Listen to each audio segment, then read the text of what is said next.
I'm not going to talk about paranormal tonight. In fact, if you notice, I've been avoiding that a lot lately because I need to restructure my collected data and review it and see if those data are accurate. Because when it comes to paranormal, there are a lot of false claims or mistakes out there. Very hard to rely on. I can look at video, I can look at photos, and then I got to ask, what's the reliability? Who submitted this photo? How do I know it wasn't edited? It's getting harder and harder to know when you're looking at or listening to something genuinely paranormal. But we'll talk about that a little, maybe. I'm going to share a page with you to follow along. I thought Guy Shea was going to do a show tonight. I was just going to listen to his. And I didn't see anybody else I knew doing a show.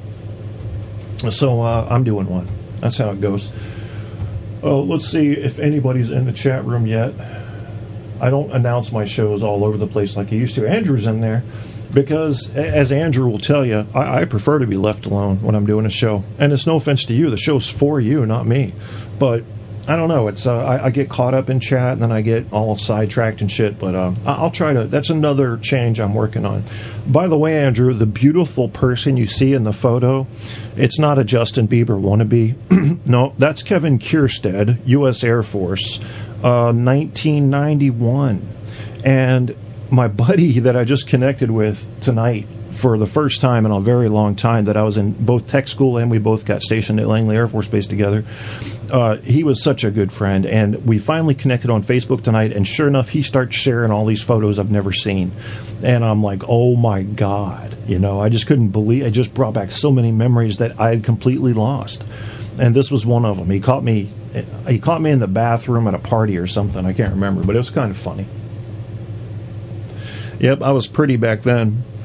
That's before I got a scraggly face and my teeth started falling out. And I did have one dude up in Alaska tell me I look like Vanilla Ice. That was the only time I ever got told that. And I was offended. I mean, because Vanilla Ice, that punk bitch from Florida that pretends to be a rapper, shit. I don't know. What can you do? I've been dealing with a lot of punk bitches lately, and I think I've dealt with them well. I've cut off communications where I needed to. I've started administrative action where I needed to, and I think all I need for people to know is if you're going to come out of your way to fuck with me, I'm not the guy that's going to say, oh, God, please leave me alone. I'm going to fuck with you back. And I don't think many people that listen to the show liked that part of me. I don't know why. I don't think people that listen to this show who come here for some sort of intellectual charge enjoy it when I turn into the animal. And I didn't expect them to, but I also didn't expect it to bother them. And I honestly believe it has bothered people that typically listen to this show.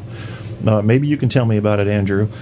I'm only an animal when I have to be, and then I go back to being me, the normal me. And I think all of us are like that. It's just a matter of degree and frequency, isn't it? When you turn into the animal and what type of animal you turn into. I get pretty vicious. And one of the little bitch boys that I was talking about yesterday went on Twitter and was talking about how when they pranked me and got me on one of their shows, how my voice was shaking. And he was right. My voice was shaking a little. That's usually what happens when I'm about to fight. And that's normal. I mean, you can ask anybody whose face I've smashed. I mean, my adrenaline gets pumped up. My voice gets a little shaky.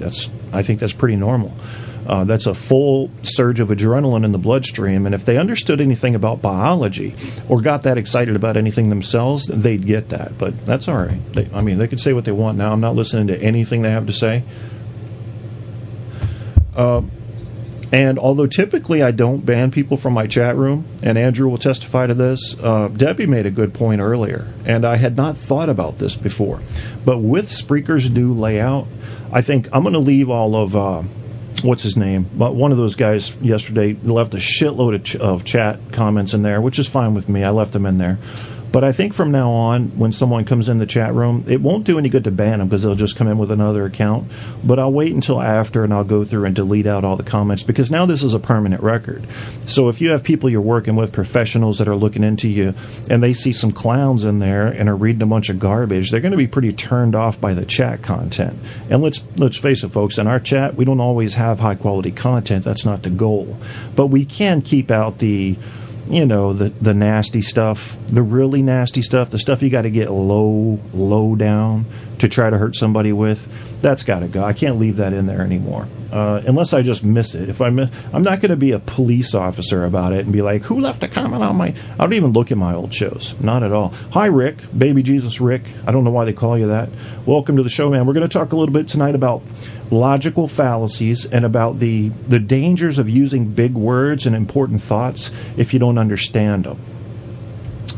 I've been guilty of this before, especially when I was younger, of, you first learn a big word, and I read a statement. It was a phrase, and you guys can look this up if you want, but it was an old quote that said, and I think maybe Socrates or Plato said it is unbecoming for a young man to utter maxims, which is basically to say, if you're a young dude, don't be quoting these wise quotes, because you're not there yet.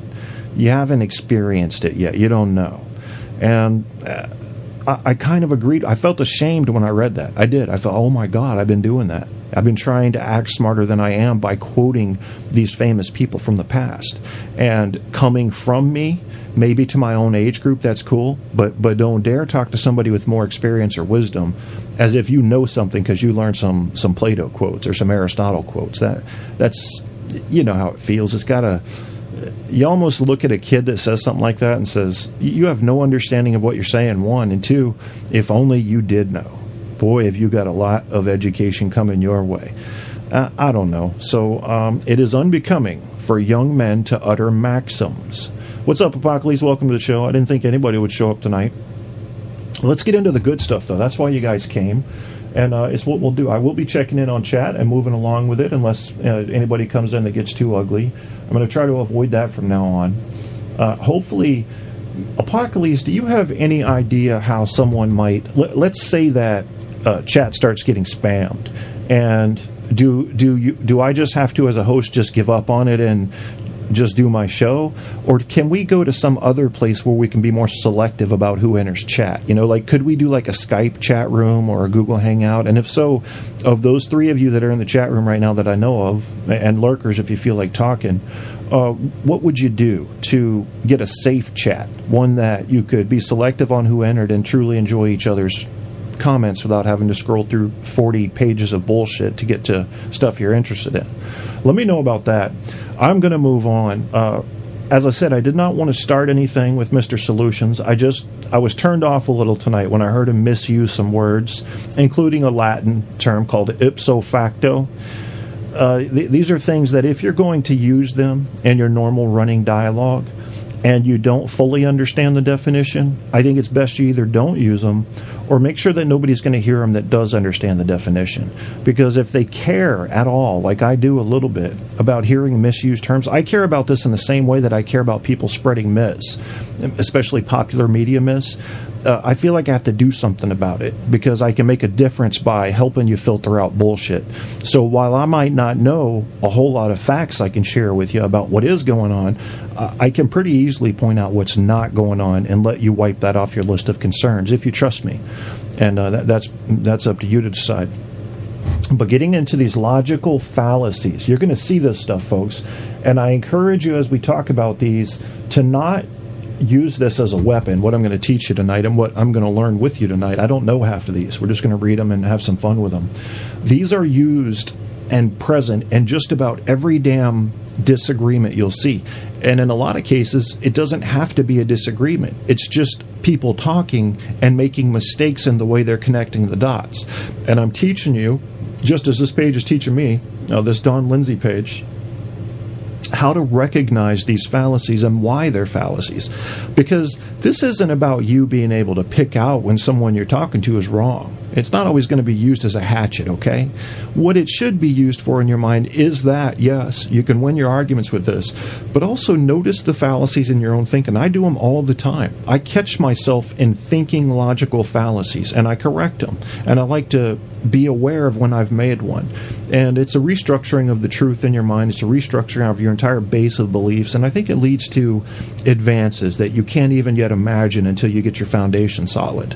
So let's talk about a few of these. Well, I'm just going to skim through them. Some of the bigger ones I'll spend some time on. I'm going to share the page first. This is donlindsayarchive.org, Skeptic Arguments. And I'll share that in the chat room for you. But first, let me see what you guys have said. So there's the link. If you guys want to follow along, these are the ones I'm just going to be... I would recommend, if you've got the time and you care about this kind of stuff, go ahead and read through it. No, I wouldn't worry about chat. You ban, they create new accounts. All right, so there's... Yeah, fuck it. You know, I guess if we're going to get spammed or whatever, I'm just going to have to... I don't know what you do. I don't know a way to keep control of the chat room so that people can enjoy it. I don't know. Well, I'll just have to, until we figure something else out, like going to Skype or getting some third-party chat client that runs along, you know. I don't know how to do that. I haven't looked into that one. I shared the page. You guys should pull it up. Now, some of these have some rather scant descriptions, and that's okay. It's not meant to be a solve-all, end-all on you understanding fully all there is to understand about logical fallacies, but it sure is a hell of a list. And I look at it, and if I haven't counted them, but I'd say there's about 50 there.